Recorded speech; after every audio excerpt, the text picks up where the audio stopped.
Hello, everybody, and welcome back to the Transfer Portal Podcast presented by NoContextCFB. I'm your host today, Andrew Wilson. Alongside me, Dave. How are we doing? Doing all right. Doing well. How are you? Doing good. Missing college football. College basketball just ended. Congratulations to Kansas. But spring football hasn't fully started for everybody yet. I mean, we do have 3 more games of electric college hockey, but you're here for college football content. I mean, if we're going to talk Frozen Four, I could go for an hour on that. But spring football hasn't fully started. Did just happen to go to Minnesota's first open practice yesterday. You didn't get to see much. Tanner Morgan looks the same for everyone wondering. He looks like he's going to throw the football, which in some cases is fortunate, some cases unfortunate. What can you do? But yeah, not the case for everybody. Some people have already had, I believe Boise State has a game this week. They just did it was Pitt that had a draft. So I've never heard of drafting for the spring game, especially this early. But yeah, that's weird. Usually it's just a bit of a lull right now. So yeah, hopefully everything once spring games come around, we'll get right back into it. I'm excited to see what Penn State does with the young guys. But yeah, it'll be interesting. Yeah. Excited about a certain quarterback?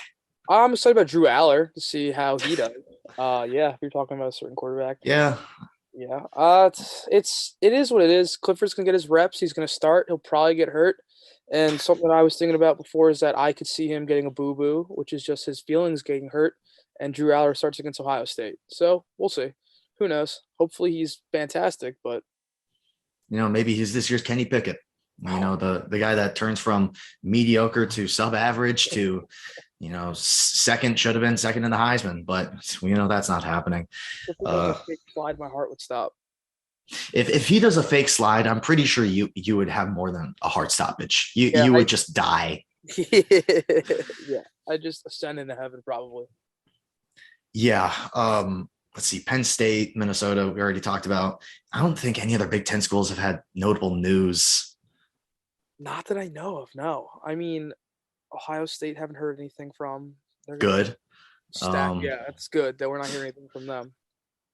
There was something I saw on Twitter about people ranking running backs in the Big Ten and the disrespect to TreVeyon Henderson. Yeah. I mean, I saw some people not even having him in their top 4. Come on. That's crazy.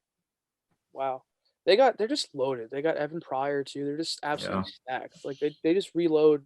Even the receiving core this year too is just going to be stacked again. Yeah. Stroud's going to have guys to throw to, and it's not fair. But oh well.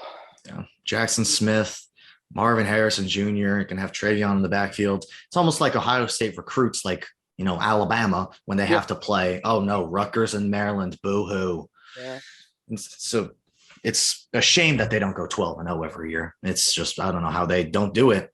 They always get that one game every single year. They trip up. Yeah. Whether it's against you, Purdue, Michigan, Iowa. I hope it's not Iowa. Not great. Yeah, not for you. Oregon they did not look good. That was at home too. Oregon, Oklahoma, they just they I don't know what happens to them. And Oregon didn't have Kayvon. Yeah, exactly. And then they played Tulsa too, and they played down to Tulsa for 3 quarters, and then they blew them out. But what is it with Tulsa and playing close with national championship contenders from Ohio? Always. It's, you know what? The power that is Tulsa. Get ready for 2022. But let's talk about probably the biggest news that was today, not pertaining to true college football, the NFL draft. Derek Stingley had his pro day, his first real training in the eye of the public since his Lisfranc injury. Ran a 4.37. Some people had it a little lower, some people had it higher. I mean, that's just a really good time for someone who's just coming off of that type of an injury. Yeah, I was not expecting that at all. Especially that's a tough one to come back from, and running a 4.33, 4.37 at his pro. He's just in such a weird spot draft wise where corners come off the board early.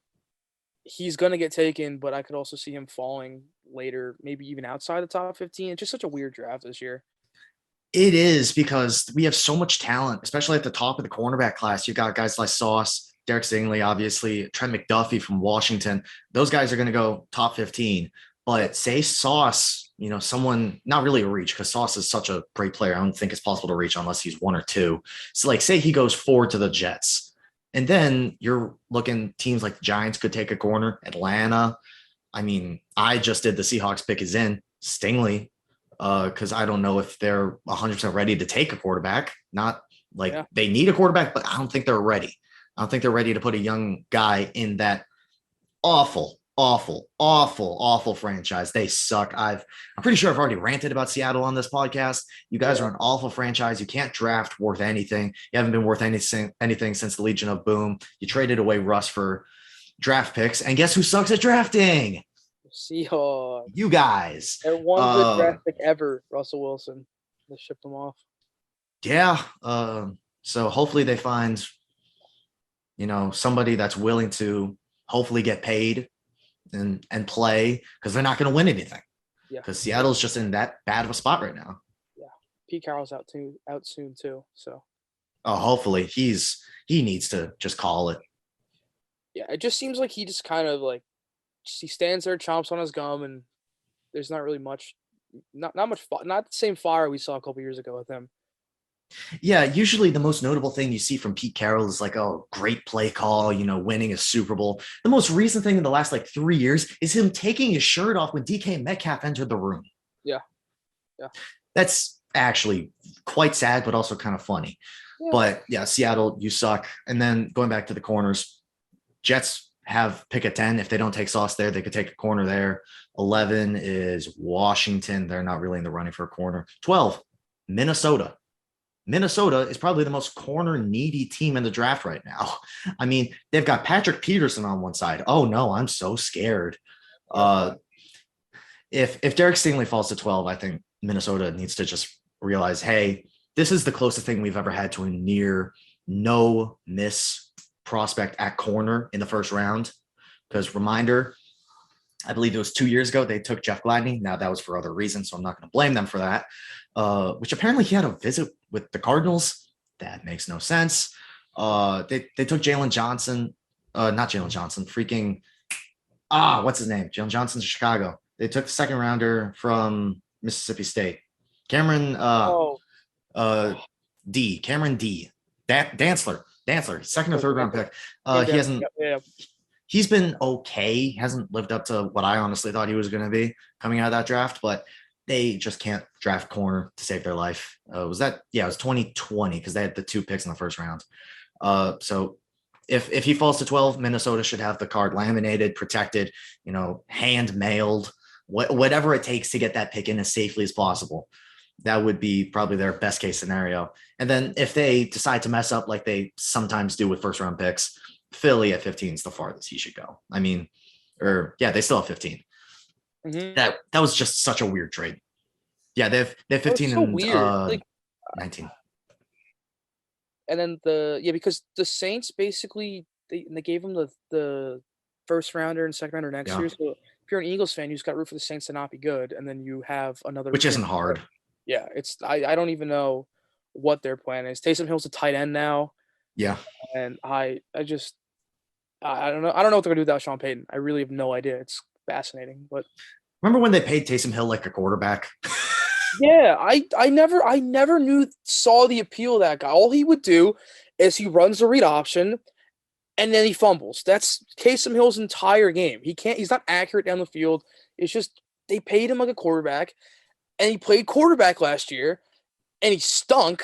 And now we're like, oh no, you're gonna play tight end again. You're gonna be another. Whenever he's on the field, he gets the ball. It's not rocket science. If you're a defensive coordinator, you see him on the field, you key your best player towards his side. It just, I don't know. The appeal. He's great in Madden, but of course he gets a great out of position card. That's always super annoying to go against. But I mean, Taysom Hill's just a weird player. Remember the Saints had the worst contract situation in the entire NFL, the worst cap space, and they decided, you know what, let's pay that running back and that wannabe running back. That's what he was at quarterback. He was a wannabe running back. He wanted to be a wildcat quarterback. He wanted to run Minnesota offense inside the 5-yard line. He wanted to be Cole Kramer. and they paid him like a good quarterback, which boggles me. But that's him, a though. heck of a tangent. Got paid. Good for him. Good for him. We want everybody to get their money. Yeah. But to the front office, you guys are awful. The fact that they got out of another contract situation this year is just mind-boggling. But yeah, Derek Stingley, because that was once again heck of a tangent. Great player, shouldn't fall past 15. If he does, it's a crime against humanity. Even though I do love Trent McDuffie from Washington, it just seems like one of those things where the team who takes him is biting on this, because there's nothing that Derek Stingley has given you in the last 2 years that you can take. Nothing. That 2019 season is all you got. But today was a little sliver of what he had. So teams are going to be like, he still got it. He still got it. And they're going to snatch it, and they're going to hope he is 2019 Derek Stingley. Yeah. Who knows, man? That's a long time away. It's not like when Jamar Chase, it's completely different where it's just not like, it's not the same at all. Receiver and corner, especially when you're missing that year. He's missing 2 years, especially. Like, who knows? When's the last time is he covering guys in his backyard? Like, I'm sure he's got obviously a plan, and he knows what he's doing, but that's just a completely different world coming back and starting a corner. Now he's going to cover NFL guys 2 years removed. It'll be interesting.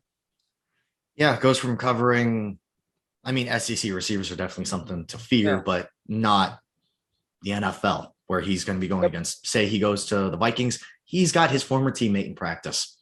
So, to be fair, he did have that practice tape that they released a few weeks ago of him going up against Jamar, and oh boy, did Jamar get locked up. So, you know what? Whoever takes him, hope you get the best. And from what you saw today, you think you might get the best a little bit more than you did yesterday. Moving on, Bowlesby, Big 12. It's time. Find your new guy. He steps down. Not something we need to talk about too much, but why? Why do we think now's the time with how the Big 12 is going? I guess he lost his two premier programs to the SEC in Texas and Oklahoma, and now it's a whole in a couple of years it's going to be Houston, UCF, Cincy. It just is.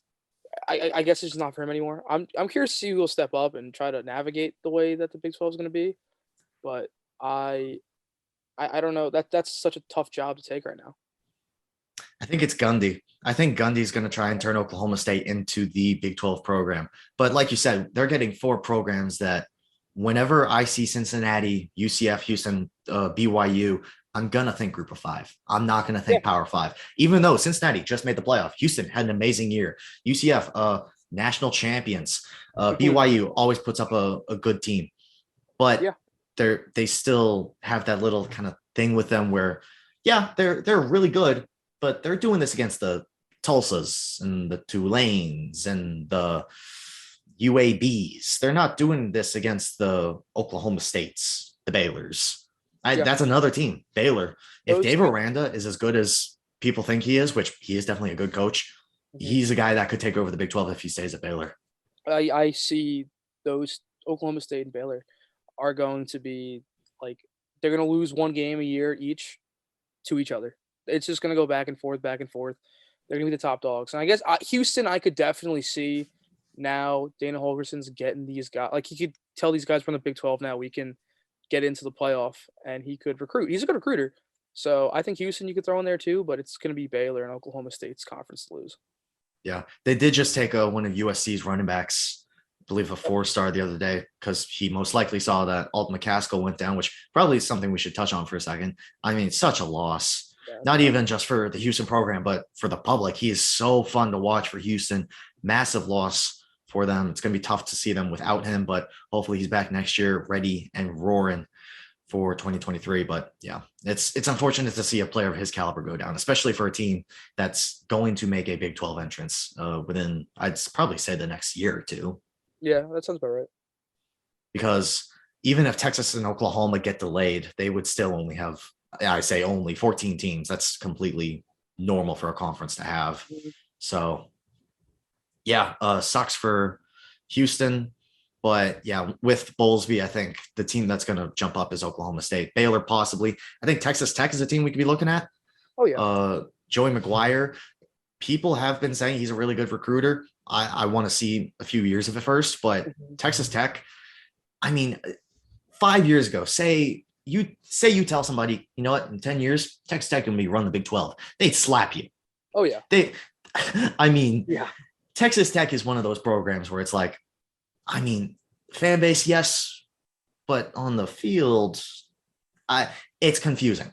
So they've always been in that weird limbo where it's like they look the part for sure. yeah, Especially when you got Lubbock. You get Lubbock under the lights, those clean black jerseys. yep. Those fans are nuts. They look the part for sure. And then they go out there and they get stomped most of the time. But who knows? I mean, I know they're not the same, not the air raids, not Leach's air raid team anymore. Yeah. That's just not them. They're trying to become more of a defensive team. And that's what the Big 12 is going to turn into. It's going to become defense first, going to have to run the spread and play close games. You know what? Another thing, you say that 5 years ago to somebody, they slap you. Yep. Big 12 being a defensive first conference. Yeah. Wild. And the SEC is pumping out these teams like Alabama last year, LSU 2 years ago, where they're now putting up 40, 50 points a game. It's just parity. It's crazy how conferences will flip-flop, just how the teams in the conference are playing each other. It happens all the time, too. The Big Ten will never change, though. The Big Ten will make you want to fall asleep, listen to Beth Mowens calling Illinois Northwestern game. That's her name. That's her name. I was trying to remember that like 2 weeks ago. Shout out Beth Mowens. She's awesome. A nice Northwestern Illinois game in the rain at noon. It ends 6-3. That's what I love. That's what it's all about. Yeah. Also, apologies to, is it Ireland or Scotland that Nebraska Northwestern is going to be in this year? I apologize for the people that are going to be at that game and think that's a actual representation of our amazing sport. It's not. You're getting the worst version. You're getting Scott Frost. You're getting Scott freaking Frost. I apologize, and I apologize on behalf of everybody for this great sport. Mm-hmm. But please don't take that game seriously. Take that game as like the comedic version. You know, this is what college football is like when it's funny. Mm-hmm. Nope, it's not good. It's funny because you're going to see Scott Frost mess something up. They'll probably be up 21-0 going into halftime. And then Fitzgerald's going to be like, you know what? Scott Frost, I don't got to worry. And they win 28-21. So, yeah, that game's going to suck. But you know what? We're still going to watch it. Yeah, I mean, if it ends up like that, they blow a 3-score lead, I think they'll love it. Yeah, and you know what? It keeps with the trend of Nebraska losing by one possession. Yeah, exactly. I hope they keep that going again this year. I hope they go like – I like Scott Frost at Nebraska just because it makes me laugh and seeing his face just defeated constantly on that sideline. I hope he gets 6 wins, but his 6 losses, they got to be within a score. I hope he goes 4-8, all losses by 1 point, and Nebraska's like, you know what? He was 9 points away from being undefeated. We're gonna keep him. He's almost there, guys. 16. Let him get his guys in. Yeah, exactly. Yeah, I mean, he's been there for like 5 years. He hasn't had the luck with recruiting. The fans aren't behind him yet. You know, they just gotta have everything go for them, and they will never have that as long as he's their head coach because he is awful. I've said that for the last 3 years, and they still don't believe me at Nebraska. But you know what? What does my opinion care? I actually want to see you guys lose because it's fun beating y'all. Next up, speaking of Nebraska and Big Ten schools, should schools be paying kids to get good grades? The reason I said that is because I know Minnesota always has some of the best grades in the country for athletes. It's in like to its core, it's good, I guess, because you're rewarding them for doing well academically, but it just kind of stinks where you're going to get recruits to come in and then they're going to take BS classes as some athletes do. And then you're going to give them money just because they're playing for your team. It just seems like it's a loophole to me, where it seems on paper that it looks great, but it kind of could just be a way to get recruits in to a school that has the boosters that can pay. Anything to get the recruits in, I guess. Yeah, I mean, I'm fully for it. It shouldn't be just athletes. It should be all students. Yeah. Oh, that'd be, yeah, absolutely. You know what? For every A I get, you reduce my tuition. That, imagine how hard kids would try at school. Oh my gosh. I It was wouldn't, crazy. y'all wouldn't know who I am They because I've been should, studying they so should hard. do this. This needs to happen now. It should go to everybody. You should have like a little tier system, and then you get like your tuition gets reduced. And if you have a full Yeah. scholarship, and like let's say you fail a class, well, they already do that. But just yeah, it's a great idea. Everybody should do this. You know what? Athletics was actually first on this. People are saying, oh no, this is a bad idea. You know what? They were the first. They were the innovators. Yeah, They're not just, I mean, sure, the kids are already getting full ride scholarships and they're probably, I mean, they're already getting paid millions upon millions if you look at Tennessee to play for them. But you know what? The boosters got the money. Yeah. Yeah. Let's spread the wealth. Why not? Come on. I could definitely use my tuition reduced. Yeah. College is expensive. You gotta But write a letter now to Minnesota. You gotta be like, hey guys, I think you should do this, but for me, look at my grades. Give me $1,000, please. Thank you. with how bad my grades are, I don't think they'd give me Yeah, 1,000. no, but then you get the good grades, and then you get the money. Oh, you know what? Start them off low. Yeah. Be like, look, if I get an A, then you give me $500. Right now, you give me like 20. Just I don't even know if it's that much. Yeah, but you know what? Even if it's a few $100, every student would love to go to that school. The morale would be higher. You know what? This turned from a college football podcast to talking about how colleges should pay their students, not their athletes. I mean, athletes, of course. But you know what? We do actually want me and Dave want the proceeds. You know, you got to tax them. Instead of 500, it's like 490. We need the tax. Get that money. We get the tax money. It's our trademark. Perfect. All right. That was great. But yeah, going back to the paying kids for good grades, I don't hate it. They're already getting paid. What harm does it do? It's like if they're getting $5,000 for an A, I mean, cool. You're already paying them. You might as well give them $5,000 for also getting the good education rather than going to, barely pass a class that you don't care about. Yeah. So I don't hate it. I like it. It's a good incentive. Please do it for all students. Next up, Notre Dame. Congratulations on finally scheduling an FCS opponent, Tennessee State. You are on the clock to play the Irish. Have fun with that. The Tigers. Yeah. So Notre Dame becomes the second to last program to schedule an FCS opponent, third to last being UCLA, and the last has not actually done it yet. USC. What the heck are you doing? I understand you just got Lincoln Riley. You get all these 5 stars, SoCal, some of the best football recruits in the nation. Are you ducking the FCS? They don't want. Let's see. Who's a mid-tier FCS school I can think of right now? They're all escaping. Let's say if you bring Sam Houston State into the Rose Bowl to play USC, Sam Houston State legitimately would give them a fight. Like no joke. North Dakota State might beat them. Exactly. Yeah. It's just James Madison's D1 now. Yeah. Oh, Mercer. There's one. Yeah. Bring Mercer. They're afraid of Mercer. Yeah, and Furman. There. Get Eastern Illinois over there. Yeah. The fighting former Garoppolos and Romos. Get them over there. Yeah. But on a note that I'd like to bring up, this has been eating at me for years. I'm all for playing an FCS team as long as you play them early in your schedule. Yes. The SEC needs to stop scheduling the FCS teams a week, 2 weeks before the season ends. It's like Alabama shouldn't be playing Western Carolina, and then the next week they have the Iron Bowl. It's ridiculous. Play them like you can figure it out. The Big Ten does it. Usually we play MAC teams, but like the Pac-12 teams do it where they first game you play Mercer, you play Furman, you play them your first game as a warm-up, as a tune-up, and then you go through your tough SEC schedule. You should not be playing these teams late into the season. It just defeats the point, and it's just so stupid to me. I don't get it. It's week 14. I want to watch a good game. I don't want to watch Florida beat up on somebody. It's ridiculous. Well, actually, this year wasn't the case with Florida beating it. Again, you're right. They almost lost to Samford. Yeah. If they would have lost to Samford, I would have laughed so hard. I was already laughing. Then my point wouldn't be where it is right now. Yeah. Then be like, you know what? Maybe have them, maybe test them. Just play them early. Come on, guys. Yeah.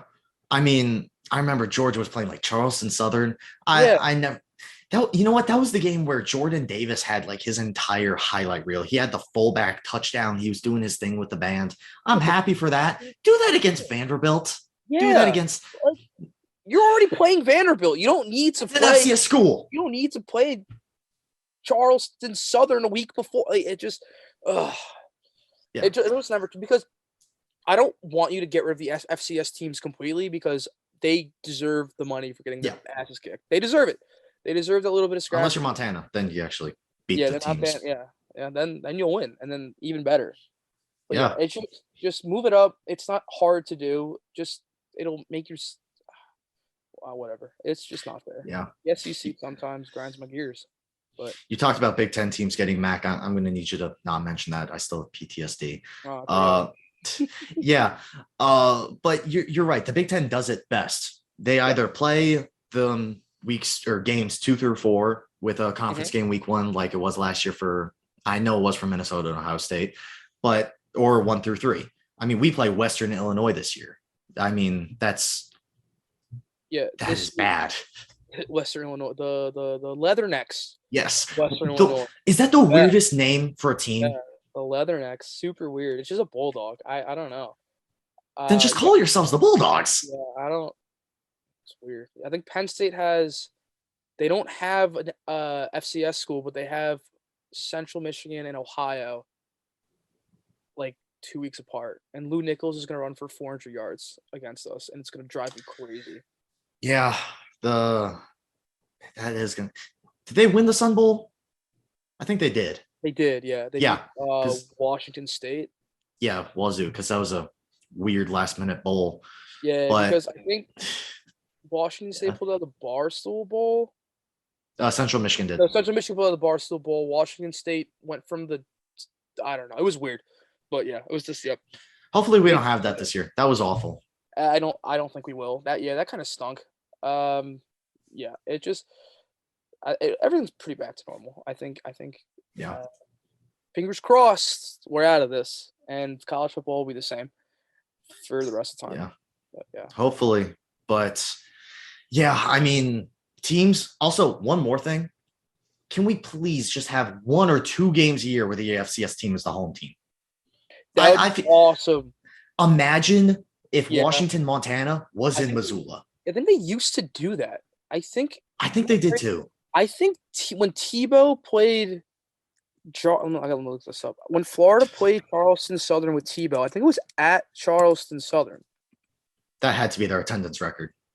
Let's see, Charleston Southern football, 2006. Let me see, Florida versus. I think I know what game you're talking about. That sounds right. 2009. Oh, so that was late in his career. Let's see if this thing.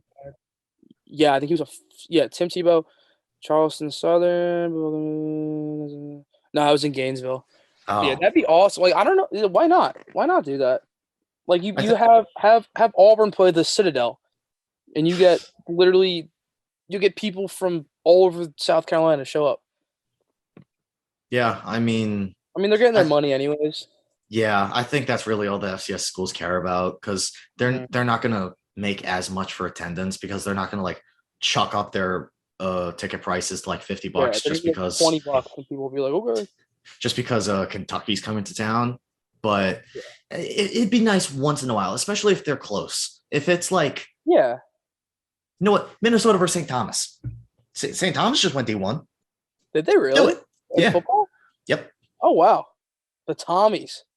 Yeah, they were like, I can't remember their exact. They had a good record, I want to say. I know they just went D1 for basketball. I didn't know they were D1 for have Rutgers come down and play LIU.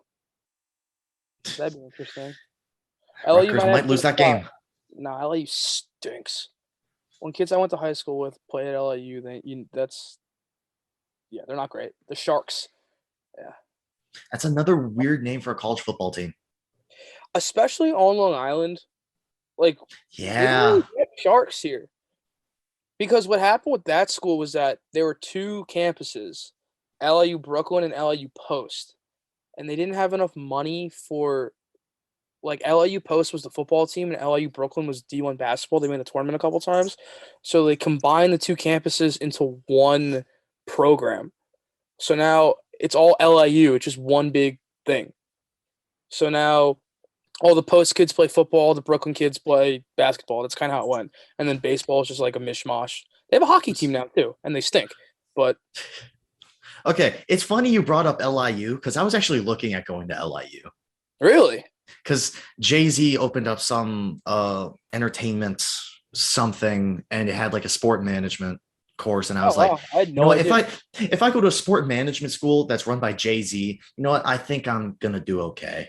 Yeah, I think Uh, you're better off staying at Minnesota. Probably a lot yeah, more fun. Because yeah, my yeah, dad went to you probably went to the Post campus. Because my dad went to Miami, then he transferred to Post.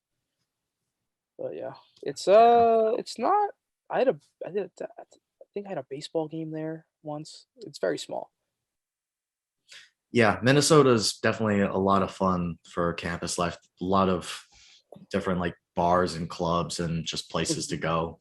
You Not that I gotta go. go, not that I go, but Yeah, um, if you're any listeners out there don't know where you're going to school yet, and you love college football, I recommend going to a big college football school.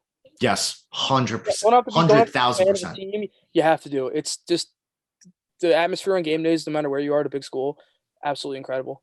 I've only done Penn State and Ohio State, but there's just nothing better than a Saturday Yeah. morning during a big game.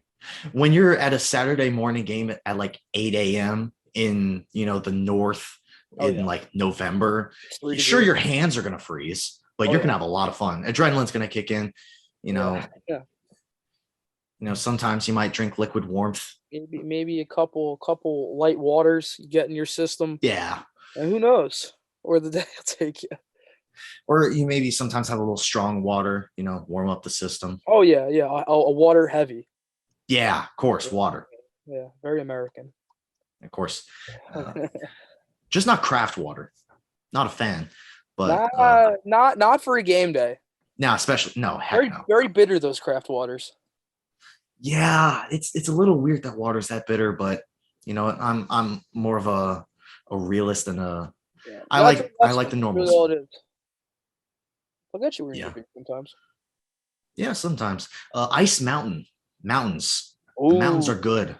the ice blue ones, the ice cold blue Those mountains. nice blue mountains. Gotta love Oh, those. We said this was gonna be a short podcast, and we just went on one of the yeah, I knew weirdest this was gonna tangents happen. ever. Yeah, pretty awesome. So I think that is where we're gonna leave it. We talked about everything plus probably 20 more things. Do you have anything else to add? No, I don't. I just would like to go back to my point from earlier in case somebody forgot. Drew Aller will be the starting quarterback against the Ohio State Buckeyes on, I believe, October 30th. Yeah, that's where I'm leaving that at. And Ethan Kalekmanis is going to start against Iowa. Hope not, but he looks like a good player. So, and dual threat. So gotta love that since the last time we had a dual threat wasn't even a dual threat. It was Marquise Gray. And I'm not going to bring back that era of Minnesota football.